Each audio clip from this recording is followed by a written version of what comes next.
hampir setengah penduduk Indonesia lihat di Instagram saya sampai luar biasa.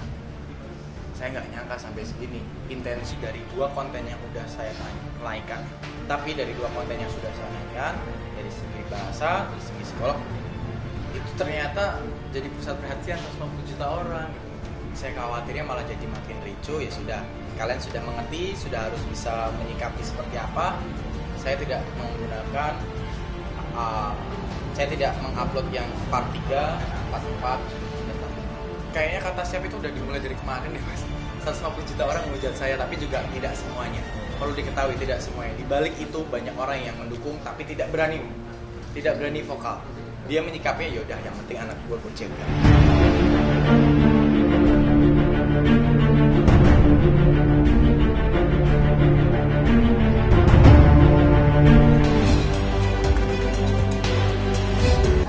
Fenomena anjay. Di sini hanya untuk Dermaster. Oke, entar. Pertanyaannya hanya untuk Dermaster. Sedikit aja. Sedikit aja. Ya, terima kasih dong. Ya. Oke.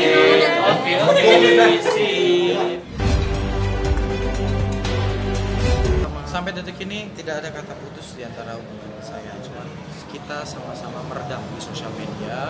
Salsa memang unfollow saya, tapi bertujuan untuk supaya notifikasinya tidak masuk ke dia, karena kan dia kan Instagramnya tidak di private ya.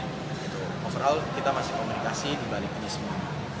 Dia berpesan seperti ini, kalau memang tujuanmu baik, ya berhati-hati dalam memberikan suatu hal, karena yang baik itu belum tentu diterima baik. Pokoknya tetap jaga diri, lebih hati-hati dan terus belajar menjadi orang yang lebih baik.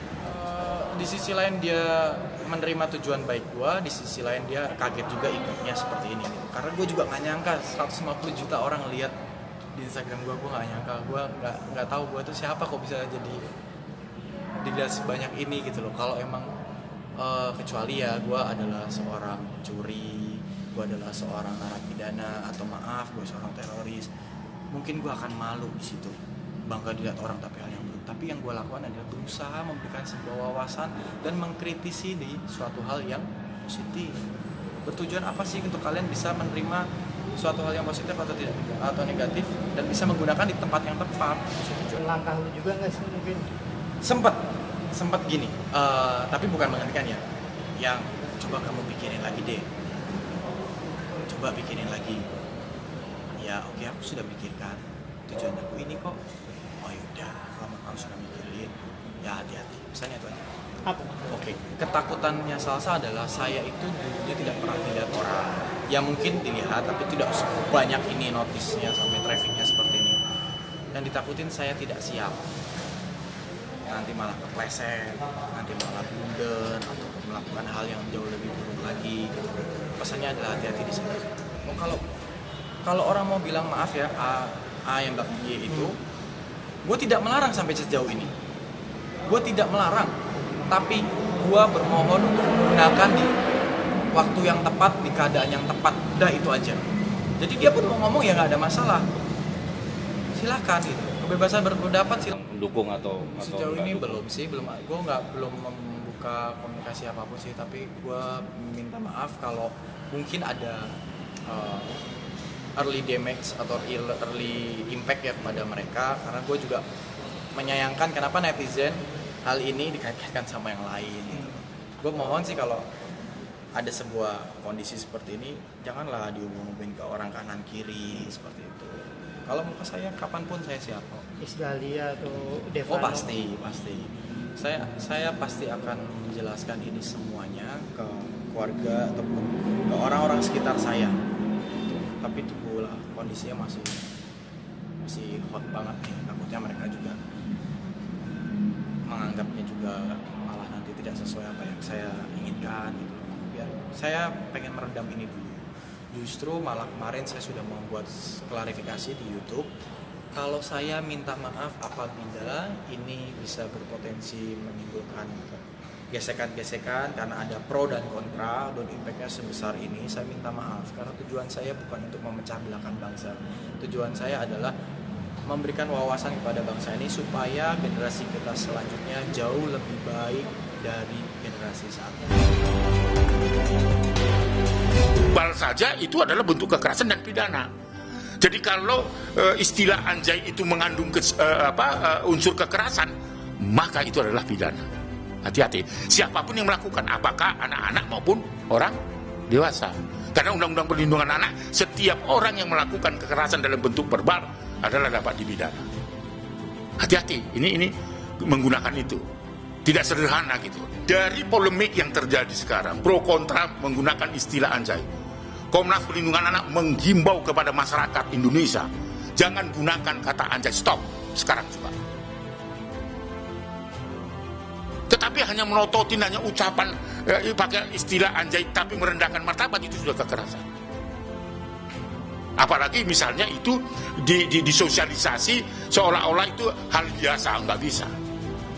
Setiap unsur yang mengandung kekerasan, serangan kekerasan, baik itu verbal maupun fisik, tidak ditoleransi. Mohon dengan segala hormat kalau bisa diakhiri kontroversi itu. Dan kalau memang kita kan punya kata aslinya, punya banyak kata-kata lah yang memang sudah tercatat di dalam Kamus Besar Bahasa Indonesia. Nah, dipakailah kata-kata itu saja. Jadi tidak usah sampai terkesan seolah hanya mencari-cari masalah yang akhirnya justru membuat masalah menjadi rumit, menjadi konflik ya.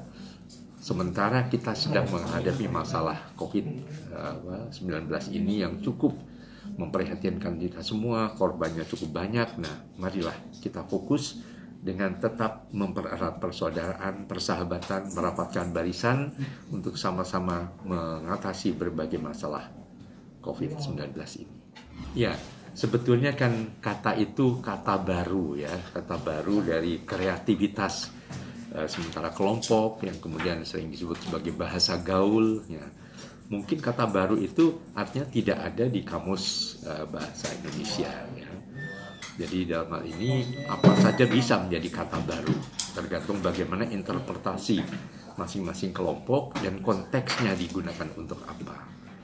Ya, kata itu bisa netral, ya, tetapi kalau sudah konteksnya dikaitkan dengan menghujat, memaki, menghina, dan sebagainya ya bisa menjadi negatif kata itu.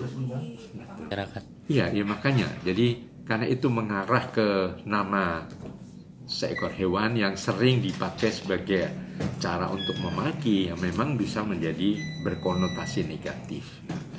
Tetapi banyak ya ada kata-kata juga di suatu daerah di kota Surabaya ada satu kata yang juga mempunyai makna seperti artinya bisa untuk memaki tapi bisa juga untuk persahabatan misalnya gitu. Jadi tergantung bagaimana konteksnya.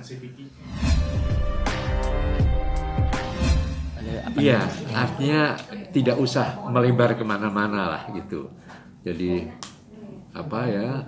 jangan sampai seolah hanya kata itu menjadi permasalahan, menjadi suatu yang serius dan sebagainya. Jadi kata-kata itu ya populer di kalangan remaja, di kalangan tertentu. Tapi kalau memang itu sementara ini viral dengan konotasi negatif ya sebaiknya tidak diajarkan kepada anak-anak, karena takutnya anak-anak dengan riang gembira mengucap kata itu, tapi ada yang tersakiti hatinya, akhirnya terjadi konflik. Nah, akhirnya menjadi semakin kompleks masalahnya. Dikaitkan dengan berbagai pemidanaan itu lebih pada sikap atau cara. Kata apapun juga, kalau kemudian sikapnya penghinaan menimbulkan sakit hati dari suatu kelompok, ya memang bisa saja mengarah ke sana. Kalau tempat tongkrongan itu nggak masalah ya Pak Seto ya? Saya kira tidak, dan betul marilah kita fokus kepada berbagai upaya penanganan yang kami juga merasa masih kewalahan. Kami juga masih belum bisa menyelamatkan begitu banyak anak berada di jalanan, mungkin anak yang kena pandemi COVID-19 ini tidak bisa sekolah, putus sekolah dan sebagainya. Itu yang sekarang kami lebih berikan perhatian. Nanti hari Selasa mungkin akan sidang akhir LTA, laporan tugas akhir, diadakan secara online. Setelah itu nanti akhir September mungkin akan diadakan uji kompetensi, dan nanti insya Allah di September mungkin Oktober ya akan dilakukan wisuda. Dengan adanya masalah ini, walaupun mungkin pasti ada pressure ya atau tekanan, tapi masih bisa mengikuti pembelajaran dengan baik. Isu yang beredar kayak gimana Ki? Isu apa nih? Katanya kan ada hubungan kalian gimana? Sedikit aja Ki, komunikasi gimana nih Ki sama Nadia? Di komunikasi sama Nadia. Aman aja sih sebenarnya. Gak apa-apa sih, itu kan juga privasi dan hak juga sendiri ya. Ki kemarin ke Bandung Sering saling sindir katanya di Instagram Ki yang ngomong soal kenakalan remaja sama soal Ki nggak baca sih, nggak update juga. Ki kemarin ke Bandung ketemu Nadia nggak Ki? Bukan di Bandung, Pangandaran saya. Oh nggak ketemu berarti. Kenapa Ki nggak ketemu Ki? Alhamdulillah masih. Seperti apa Ki? Mungkin update-nya, mungkin lagi menyelesaikan skripsi Ki. Mungkin update-nya seperti apa Ki? Kabarnya nih Ki? Itu kurang paham juga sih, karena memang kan kita ada meeting lagi bang. Lagi tinggalnya.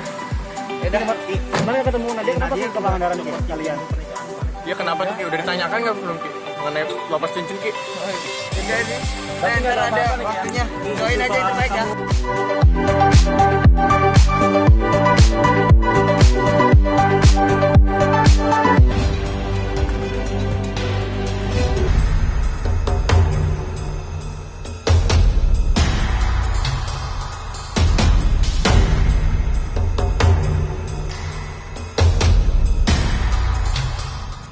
Namanya orang tua ya, biasa lah. Pasti ada rasa kesel kalau ngebaca ya. Pas banget ibu lagi baca lagi kan. Maksudnya iya. Pokoknya ya udahlah. Ya sempat kepancing jadinya ya ibu berkata gitu. Makanya ibu bingung gitu, masih disangkut pautin sama siapa aja Ayu gitu. Padahal dia kan nggak pernah ngusik-ngusik orang gitu loh.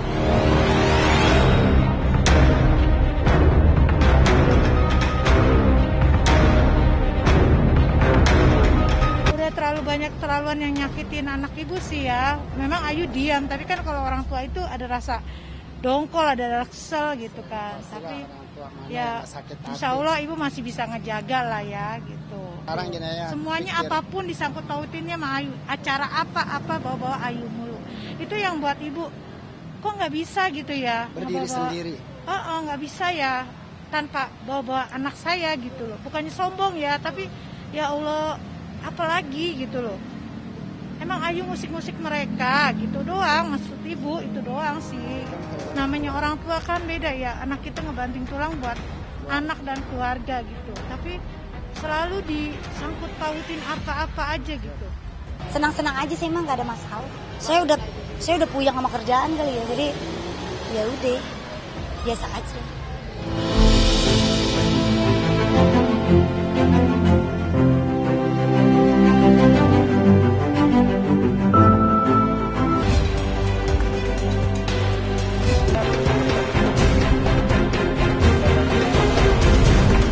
Kedatangan Mas Irwan di Polres Jakarta Selatan dalam rangka menerima surat pemberitahuan dimulainya penyidikan atas perkara pencemaran nama baik, fitnah, dan satu lagi dan penyebaran melalui media elektronik. 5 bulan yang lalu ya, kalau nggak salah bulan Maret yang lalu, ada salah seorang bernama Farhan Rifki. Farhan Rifki kemudian membuat satu laporan polisi di Polda Metro Jaya. Belakangan kami ketahui bahwa laporan itu ditujukan kepada saudara Hafiz Rizal. Jadi laporan itu untuk Pak Hafiz, bukan kepada Mas Irwan. Tetapi ternyata mereka melakukan konferensi pers menyebut bahwa Mas Irwan yang dilaporkan dan Mas Irwan yang katanya mengajak dia untuk melakukan sebuah investasi satu perusahaan. Artinya ada bukti permulaan yang cukup.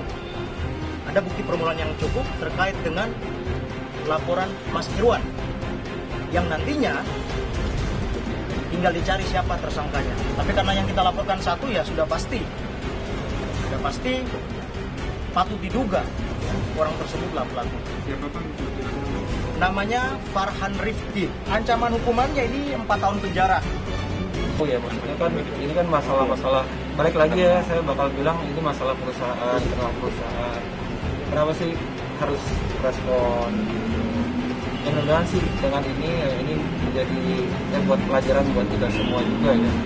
Jadi nggak ada fitnah-fitnah lagi gitu. Semua orang kan punya hak hukum yang sama ya. Bisa melaporkan memang. Ya, saya juga bisa melaporkan. Itu kan ya kerjaan, memang kerjaan, lalu kontrak-kontrak ya yang ada gitu. Itu pasti dapat telepon dari teman-teman orang-orang TV segala macam. Kenapa sih kasusnya seperti itu? Apa yang emang ini ada masalah atau gimana gitu? Dan itu kan bikin kerjaan-kerjaan juga di hold oleh Mas Heri. Nggak bisa gitu. Gue juga ngerti, gue dilaporin mulu. Nggak pengen kayak gini gitu. Cuma kan karena ya mereka duluan. Makanya kami menduga sebenarnya siapa yang menyuruh. Siapa yang menyuruh orang ini melakukan itu? Apakah inisiatif pribadi atau ada yang menggerakkan untuk melakukan itu? Tapi biarlah nanti hukum yang akan memprosesnya. Yang pasti kami sangat apresiasi keputusan daripada penyidik Polres Metro Jakarta Selatan atas dinaikannya perkara ini dari lidik menjadi sidik. Dengan begitu kami punya harapan yang besar ke depan, semoga segera ditemukan tersangkanya untuk memastikan bahwa tuduhan yang bersangkutan kepada klien kami itu tidak benar.